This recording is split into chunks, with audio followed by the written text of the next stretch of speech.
Os ensaios de André Bazin são essenciais em relação à teoria realista do cinema, assim como os de Eisenstein são os mais significativos das teorias formalistas. Enquanto a teoria formalista do cinema dominava, seus defensores não enfrentaram muita oposição até o final da Segunda Guerra Mundial. Embora alguns defensores das propriedades fotográficas do cinema tenham sido influentes, como Marcel Herbe, Dziga Vertov e a escola Grierson de diretores britânicos de documentários, foi André Bazin quem verdadeiramente desafiou essa tradição formalista. Ele se tornou a voz mais importante e inteligente a defender uma teoria e tradição cinematográfica baseada na crença do poder das imagens mecanicamente registradas, em vez do controle artístico sobre essas imagens. Entre 1945 e 50, a voz de Bazin tornou-se cada vez mais importante na crítica cinematográfica continental. Sua exposição teórica do cinema realista coincidiu com o surgimento do neorrealismo italiano.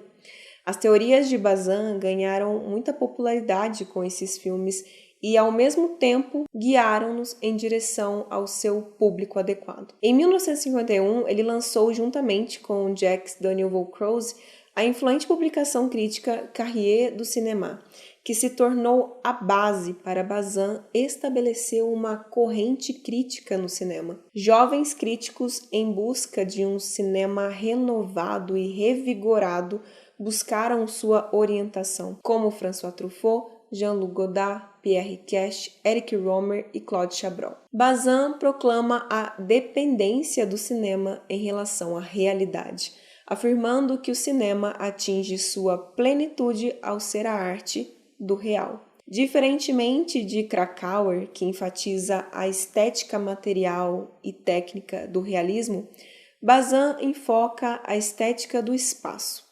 Ele argumenta que o cinema é capaz de capturar a espacialidade dos objetos e o espaço que eles ocupam, tornando-se a arte do real por registrar essa dimensão física. No entanto, a tese de Bazin sobre o realismo cinematográfico, embora frutífera em termos teóricos, não explica completamente por que o cinema parece realista. É nesse ponto que Bazin introduz sua tese psicológica do realismo, destacando a diferença entre fotografia e pintura. Enquanto a pintura requer a intervenção criativa do artista, a fotografia é um processo mecânico que registra automaticamente a imagem do mundo. Para Bazin, a fotografia e o cinema são percebidos como realistas não por sua acuidade na reprodução, mas pela crença do espectador na origem da reprodução.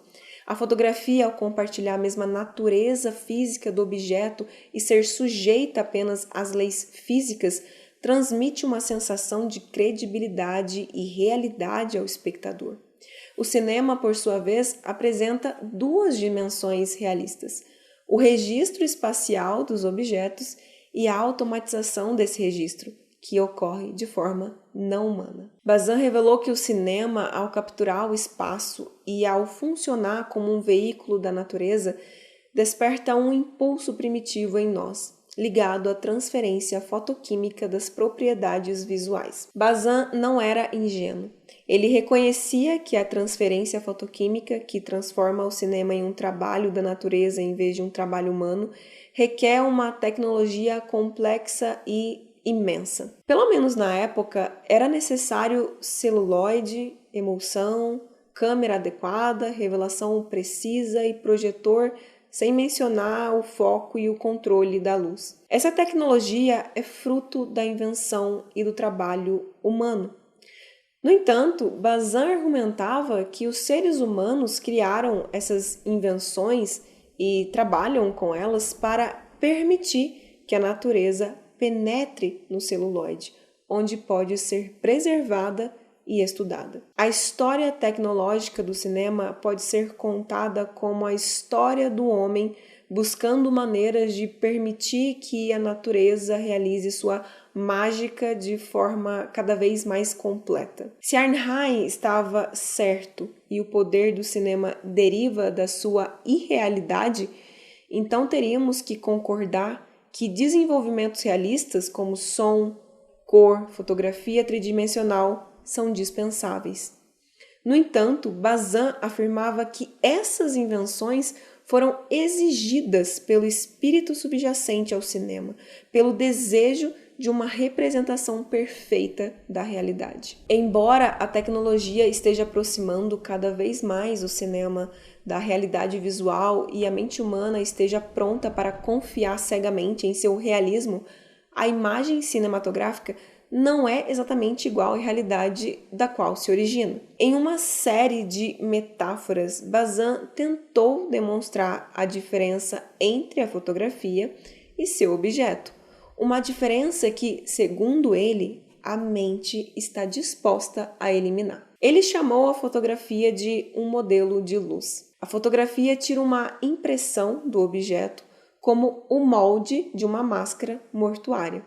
Não é o objeto real, mas sim seu desenho real e verificável, sua impressão digital. Somos psicologicamente afetados por esses desenhos porque eles foram deixados pelo objeto que nos faz lembrar. Assim como Krakauer, ele acreditava que a realidade bruta era o cerne do apelo do cinema. Mas, ao contrário de Krakauer, ele tentou desesperadamente mostrar como isso funciona. Concluiu que a matéria-prima do cinema não é a própria realidade, mas sim o desenho deixado pela realidade no celuloide. Esses desenhos possuem duas propriedades absolutamente importantes. Primeiro, estão geneticamente ligados à realidade que espelham, assim como um molde está ligado ao seu modelo. Segundo, eles já são compreensíveis. Não precisam ser decifrados como impressões digitais, um eletrocardiograma ou mesmo um raio-x. O mundo não apenas se desenha no cinema, mas nos duplica visualmente em sua realidade. O cinema se coloca ao lado do mundo, assemelhando-se a ele. Embora seja incorreto falar de realidade aparecendo na tela, Bazin forneceu um termo mais adequado, emprestado da geometria. Ele afirmou que o cinema é uma assíntota da realidade, aproximando-se cada vez mais dela, mas sempre dependente dela. A arte é o que os artistas fazem, e a escultura é o que os artistas fazem com materiais sólidos. Da mesma forma, a arte cinematográfica é o que os diretores fazem com esses desenhos da realidade. Bazin via o realismo como um estilo que minimiza a abstração, opondo-se a simbolismos e convenções. Ele considerava a rejeição do estilo como uma possível escolha estilística. Ele destacava a importância de como os cineastas manipulam a realidade para criar significado e como essa abordagem influencia o estilo e a forma do filme. Embora todos os filmes deem uma versão diferente da realidade, a forma como essa realidade é transformada determina o que o filme quer transmitir. Por exemplo, quando um diretor conta uma história complexa, ele costuma usar elementos da realidade para criar uma versão abstrata que forme a narrativa. Nesse caso, o diretor transforma a realidade em uma série de sinais abstratos para comunicar a ação de maneira mais envolvente. Alguns teóricos tradicionais, como Mustenberg, Eisenstein, Arnheim, criticavam o cinema por depender demais da realidade. Eles defendiam que a verdadeira arte do cinema acontece quando o cineasta inteligentemente molda e transforma o material bruto da realidade. Eisenstein e Arnheim foram ainda mais longe, vendo o cinema mudo como um sistema simbólico tão convencional quanto a linguagem verbal, mas mais sugestivo. Bazin foi pioneiro ao reconhecer que a imagem cinematográfica, por sua origem natural, tem valor estético próprio.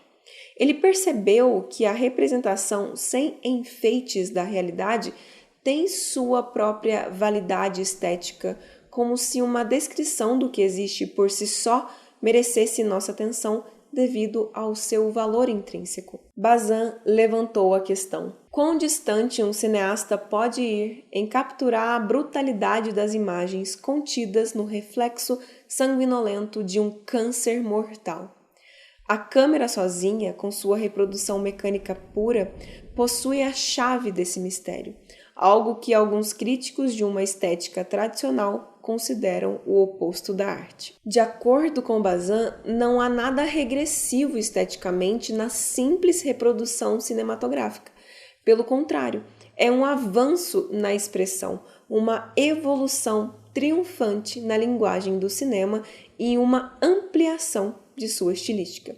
Ele destacou que o diretor de um filme médico simplesmente deseja mostrar o que vê da maneira mais simples e desprovida de enfeites possível. A composição expressiva pode ter mérito artístico, sendo uma pedra fundamental na linguagem cinematográfica, imersa na realidade e no drama criado pela natureza, não pelos cineastas. Bazin usa o exemplo de documentário puro para argumentar que certos tipos de filmes com temas ou objetivos específicos devem ser concebidos sem depender da transformação simbólica. Filmes que se autodenominam realistas e usam estilos simbólicos são considerados fraudulentos, pois escolhem modos convencionais que não se adequam aos seus objetivos realistas. Para ele, a pretensão realista no cinema significa procurar e apresentar o significado que está no objeto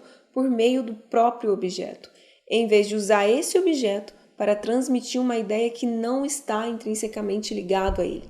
Ele destacou o trabalho de De Sica como exemplo, enfatizando que os eventos não são necessariamente símbolos de algo, mas têm sua própria singularidade e ambiguidade.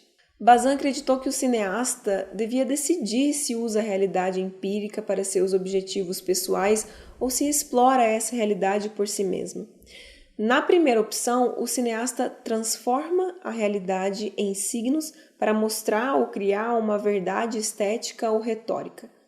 Na segunda opção, o cineasta nos aproxima dos eventos filmados, buscando a significação em elementos despretensiosos deixados na película. Bazin apoiou avanços técnicos que aproximam a experiência cinematográfica da percepção natural. Ele elogiou as lentes de 17mm de Greg Toland em Cidadão Kane, por exemplo, que proporcionaram um ângulo de visão muito semelhante ao da visão humana. Para Bazin, esses avanços libertaram o espectador da limitação de uma pequena tela, permitindo uma experiência mais próxima da percepção real. Ele enfatiza a importância do tamanho da tela, destacando que o espectador não está mais preso a formas mutantes controladas pelo diretor. Ele é livre para mover os olhos e virar a cabeça. Ele acreditava que a tecnologia não criava novas convenções, mas aprimorava o realismo da imagem. Ele destacou que imagens tecnicamente fiéis à realidade podem ser usadas de maneiras abstratas, como nos filmes de montagem soviéticos. A exposição de Bazin sobre o realismo técnico é um desvio para um tópico mais substancial, o cenário. A visão de Bazin sobre os valores plásticos do cinema é mais clara em relação ao teatro. Ele argumentava que a estilização e a convenção são essenciais para o teatro, distinguindo do cinema desde o início. O cinema, para Bazin, surge de uma necessidade diferente, a de representação, e tem um ambiente de exibição distinto do teatro. Ele destacou as diferenças arquitetônicas entre teatro e cinema, como a forma como o teatro, com sua decoração, faz nossas mentes e olhos se concentrarem no drama dentro dele. No cinema, a tela é uma janela, contrastando com o teatro, onde os limites externos da tela são uma máscara que mostra apenas uma parte da realidade. Não há bastidores na tela como no teatro, onde os atores esperam até serem necessários no palco. Bazin criticou a tentativa do cinema de imitar a cenografia, figurinos e interpretação teatral algo feito pelos expressionistas alemães e defendido por teóricos como Arnheim. Ele argumentou que os valores plásticos do cinema devem levar em conta seu realismo essencial. Bazin elogiou gêneros que recusavam a manipulação plástica e permaneciam fiéis ao cenário realista, citando os filmes de Jean Renoir e adaptações teatrais como exemplos poderosos. Ele destacou a importância de filmar a irrealidade da peça em vez de transformá-la em irrealidade cinematográfica através de cenários estilizados. Bazin elogiou o filme Henrique V de Olivier, que começa mostrando o teatro e suas características, permitindo que as palavras de Shakespeare reverberem em seu espaço estilizado, em vez de tentar transformar a realidade em cenário. Então, para Bazin, o filme de uma peça deve parecer estilizado, mas essa estilização deve vir do original, não ser imposta por uma interpretação cinematográfica. Ele destacou que se o objetivo é reter a realidade especial da obra original, o cinema não deve usar truques plásticos, mas sim permitir que o original brilhe da forma mais pura possível. O trabalho de Jean Renoir ofereceu a Bazin insights esclarecedores sobre a estilização no cinema. Ele buscava destacar a maestria de Renoir, mesmo que fosse desafiador para o público compreender o impacto de seu estilo. Bazin destacou que as cenas de barco de Renoir evitam o uso de retroprojeção, técnica comum na época. Renoir preferia capturar a realidade física e tátil, mantendo os atores integrados ao ambiente. A atenção cuidadosa de Renoir torna desnecessária a transformação de aparências em relação significativas, pois o mundo, quando observado por ele, irradia seu próprio significado. Ele defendeu uma arte cinematográfica que explorasse ao máximo as impressões do empiricamente real, sem truques. Ele argumentou que a visão de um artista deve ser determinada pela seleção da realidade, não por sua transformação. O estilo neutro de Renoir exige do público o reconhecimento dos significados na própria natureza, não a compreensão do que o cineasta está criando. Enquanto Krakauer defende o registro das ocorrências cotidianas, Bazin tem uma visão mais complexa da realidade, reconhecendo sua multinivelada natureza. Ele critica composições abstratas, mas apoia documentários sobre pinturas e pintores. A verdadeira expressão cinematográfica, segundo Bazin, não vem do uso das idiosincrasias do veículo, mas sim de um uso realista e seletivo. O estilo não precisa alterar a realidade, mas deve escolher como apresentá-la.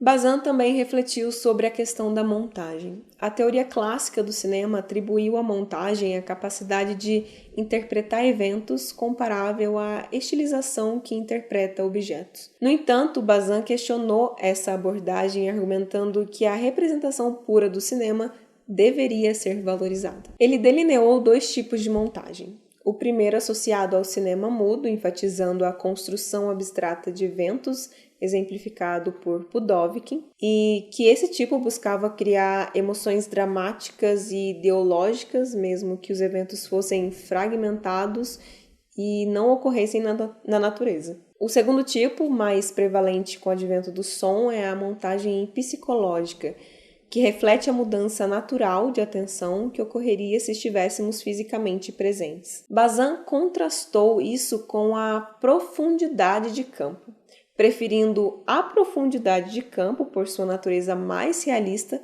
preservando a autonomia dos objetos e relacionando-se diretamente com a realidade espacial. Bazin destacou a importância do realismo espacial, defendendo que um estilo realista de montagem preserva a continuidade perceptiva, enfatizando a relação do cinema com a realidade.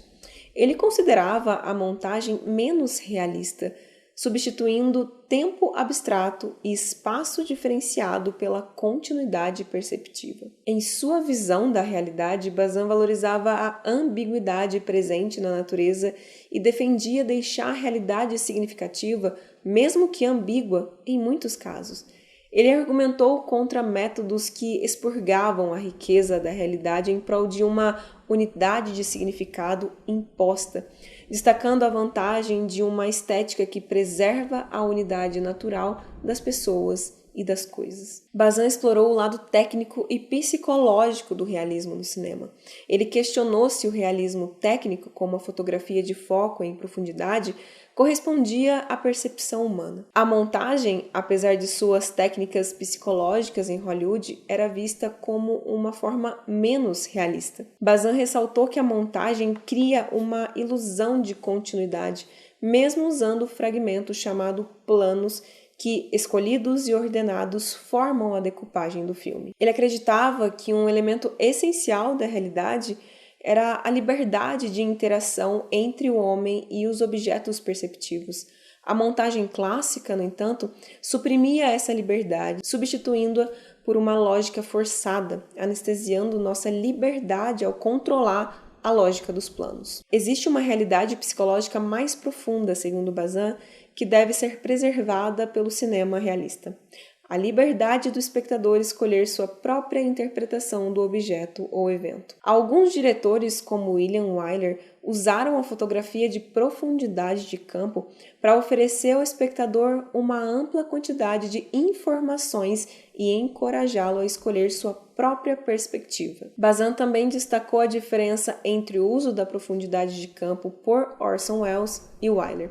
Enquanto Wyler buscava uma abordagem liberal e democrática, Welles, de maneira mais provocativa, forçava o espectador a usar sua liberdade de atenção e a sentir a ambivalência da realidade. Para ele, a oposição entre o realismo narrativo e perceptivo era crucial. Ele defendeu o respeito ao espaço e ao tempo perceptivos, argumentando que a montagem é sempre, de alguma forma, a narração de eventos, enquanto a filmagem em profundidade de campo permanece no nível do registro. Apesar de Bazin poder ter um compromisso moral com a profundidade de campo, ele a via como uma técnica que colocava a imagem cinematográfica em íntima relação com seu objeto. O desenvolvimento da filmagem em profundidade de campo garantia, sem dúvida, que o cinema realista seria resultado de seu uso, mesmo que fosse possível conceber filmes surrealistas ou abstratos com essa técnica. O foco em profundidade permitia que o evento se desenrolasse por conta própria, sinalizando uma conexão íntima entre a imagem e o evento filmado.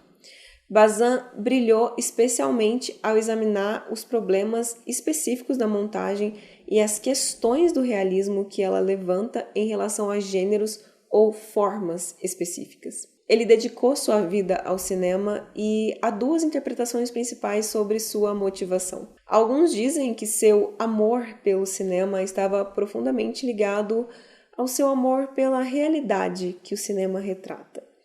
Outros argumentam que o cinema sempre foi a principal paixão de Bazin e suas referências constantes à realidade eram necessárias para entender o cinema, não o foco principal. Bazin era um amante ávido da natureza, evidenciado por seu interesse ao longo da vida em geologia, zoologia e botânica. Sua associação com publicações socialistas cristãs e organizações comunistas indicavam um compromisso tanto com a reorganização social quanto com a descoberta da natureza. Ele via o cinema como uma ferramenta valiosa para conhecimento, percepção e ação em ambas as áreas. No entanto, há indícios de que o amor de Bazin pelo cinema era intrínseco e autossuficiente. A criação da revista Cahiers du Cinéma testemunha seu valor exclusivo atribuído ao cinema. Embora enfatizasse a importância da realidade no cinema, sua concepção indicava que seu foco principal era o próprio cinema, com as reflexões da realidade que ele apresenta. Bazin defendia uma abordagem sem estilo para criar um novo tipo de cinema, incorporando intimamente a matéria-prima, mas permanecendo cinema. Ele buscava que o cinema adquirisse novos estilos para progredir e acreditava que o realismo era a principal alternativa para esse avanço. Ele acreditava ser impossível ignorar a função sociológica do cinema, assim como seu realismo inerente. Ele via o cinema como uma resposta à onda de interesse popular em entender o mundo, satisfazendo a curiosidade sobre como o mundo existe e funciona. A luta entre as tendências do cinema foi um tema central em seus importantes artigos, em que abordou a evolução da linguagem e do conteúdo cinematográfico. Em seus pontos de vista, em 1895, ninguém poderia prever como os filmes deveriam ser, mas ao longo dos primeiros 20 anos, uma linguagem cinematográfica gradualmente se desenvolveu. Por volta de 1915, o cinema trocou a variedade por uma forma padronizada, estabelecendo convenções que definiram o cinema clássico de 1915 a 1938. Durante essa era, Bazin argumentou que as pessoas frequentavam o cinema mais pelo ritual cultural e estético do que por filmes específicos. O cinema clássico, ditado por uma linguagem padronizada, determinava os temas disponíveis, desenvolvendo gêneros que podiam responder eficazmente à maquinaria cinematográfica. No entanto, Bazin criticava essa linguagem ditatorial, afirmando que ela limitava a diversidade e personalização dos filmes. Bazin destacou que alguns filmes resistiam ao padrão do cinema clássico, como os realistas dos anos 20 e 30, como Robert Flaherty e Erich von Stroheim. Eles filmavam em locações, roteirizavam conforme o material e enfatizavam a investigação sobre a apresentação. Após 1940, filmes como A Regra do Jogo e Cidadão Kane marcaram uma mudança em direção a princípios mais realistas. Bazin viu essa evolução como uma conquista para a sensibilidade humana e as formas de arte, permitindo uma expressão mais variada e pessoal da realidade. Sua visão abraçava a autorrevelação e a autoexpressão, vendo o cinema, o homem e a terra caminhando para autodescobertas cada vez maiores. Após sua morte, sua teoria teve impacto variado, sendo triunfante com a Nouvelle Vague e criticada por estruturalistas e semióticos.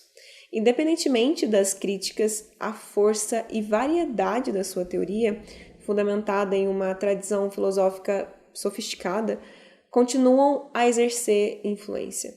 Seu brilhantismo e abordagem muito generosa e despretensiosa continuam a ser reverenciadas independentemente das posições específicas propostas em seu ensaio. Espero que vocês tenham aproveitado até aqui e eu te vejo até a próxima aula.